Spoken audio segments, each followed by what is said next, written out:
सगळे प्रचंड धास्तावलेत. गुरुजी घाई करत म्हणतात. गुरुजी तुमचं वाक्य पहिले, तुम्हाला मुहूर्ताचं गांभीर्य अजून लक्षात आलेलं नाही. बाकी प्लीज सायलेंस. इकडे सायलेन्स ठेवा मागे.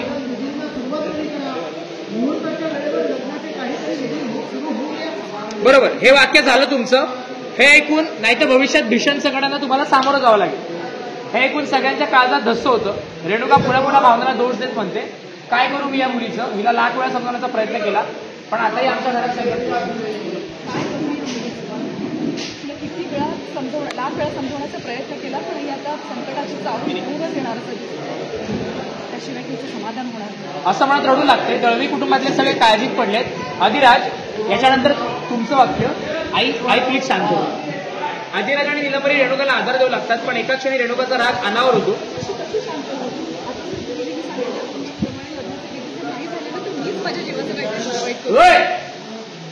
रेणुकाचं हे वाक्य झालं, आपण याला ट्रीटमेंट देतो. यावर सगळ्यांचे रिॲक्शन दाखवतो. सिद्धू प्रचंड टेन्शनमध्ये होतो आणि म्हणतो, प्लीज तुम्ही भावना मॅडमला फोर्स करू नका. माझे एकट्याचे काही विधी असतील तर ते मी करतो, चालेल ना गुरुजी? असं गुरुजींना म्हटलं. गुरुजी म्हणतात, हो. नवऱ्या मुलीबरोबर गणेश पूजनाचा विधी सुरू करते. गुरुजींचं वाक्य आलं, गणेश पूजनाचा विधी सुरू करते. गुरुजी म्हटले, हो. नवऱ्या मुलाबरोबर गणेश पूजनाचा विधी सुरू करते. सिद्धू म्हणतो, ठीक आहे, मग तुम्ही तयारी सुरू करा, आपण लगेच गणेश पूजन करूया. हा ऐकल्याबरोबर रेणुका आणि नीलंबरीचा जीव भांडत पडतो. रेणुका म्हणते,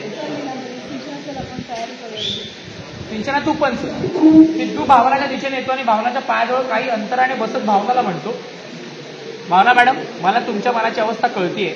मला माहितीये मी आता काही बोललं तरी तुम्हाला वरवरचं वाटेल, पण मी एकच गोष्ट अगदी मनापासून सांगतो की तुमची आणि आनंदीची ताटात ही कधीच होऊ देणार नाही. कारण हे नातं त्या वरच्याने निर्माण केलंय. आनंदीची तुमच्यावर असलेली माया आणि तुमचं तिच्यावरचं प्रेम याला चॅलेंज करण्याची ताकद त्या वरच्यात सुद्धा नाही. त्यामुळे विश्वास ठेवा, आनंदीला तुमच्यापासून कोणीही दूर करू शकत नाही. पुरा बोलताय वाटर पाहिजे.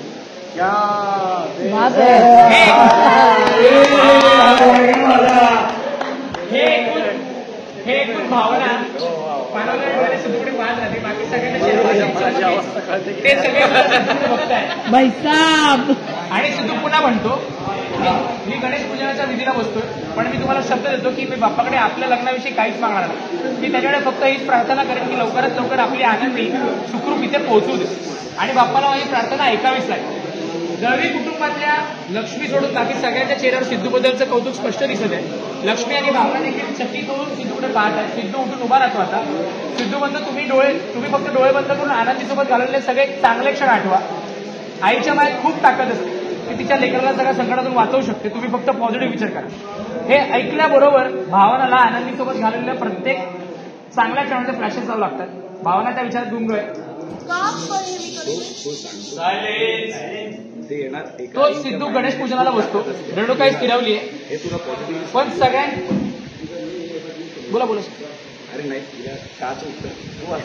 सगळ्यांच्या चेहऱ्यावर धाकधूक मात्र दिसत आहे. भावनाच्या डोळ्यात अश्रू. हा एक सीन झाला. Next scene.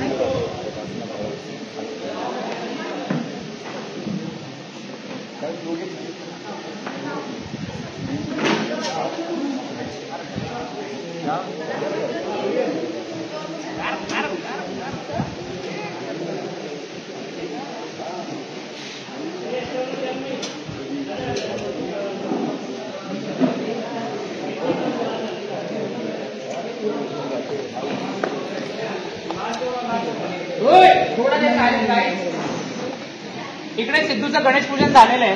भावना आणि दळवी कुटुंब अजूनही आनंदीच्या वाटेकडे डोळे लावून बसले. रेणुकाची घालमेल की लग्नाचा मुहूर्त जवळ येत चाललाय. रेणुका म्हणते, गुरुजी म्हणतात, आता आपण गाठपडीचा कार्यक्रम करून घेऊया. मुलाकडची मंडळी आणि मुलं सगळ्यांनी एक एक करून एकमेकांना श्रीफळ वगैरे द्या आणि गाळाभेट करायची. कोणाच्या चेहऱ्यावर याबद्दल उत्सुकता नाहीये, पण रेणुका घाई करत म्हणते,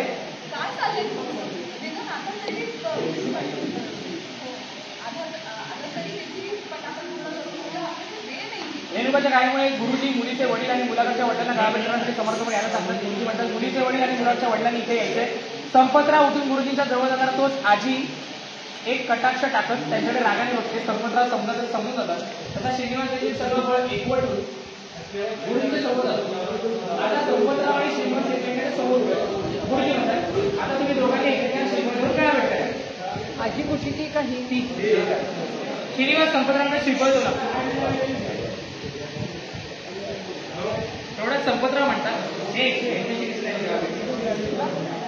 खूप सगळेजण शॉक होतात. आता इकडे गाळाबडीला नकार दिल्याने सगळे एकदम चकित झाले. संपतराव आणि आपल्या चेहऱ्यावर मात्र मार आहे. श्रीनिवास तुम्ही गाळाबडीला नकार का देता? हे खूप गाडे पाटील आजी हे कुठे बसतात.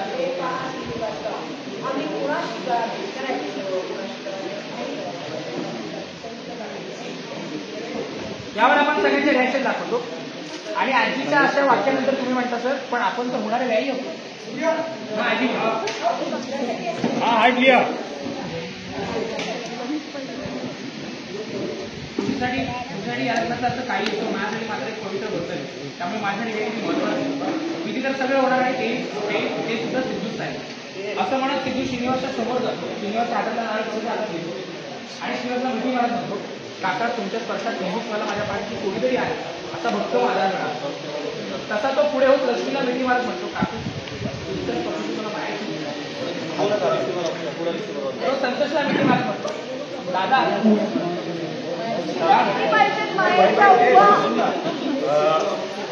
सब काम करते हैं अभी वाइट चल रहा है.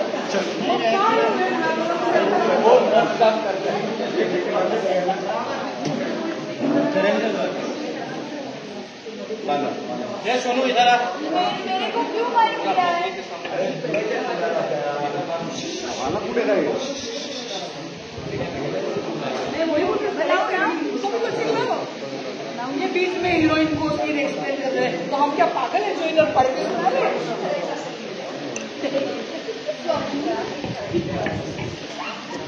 इधर से केबल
क्या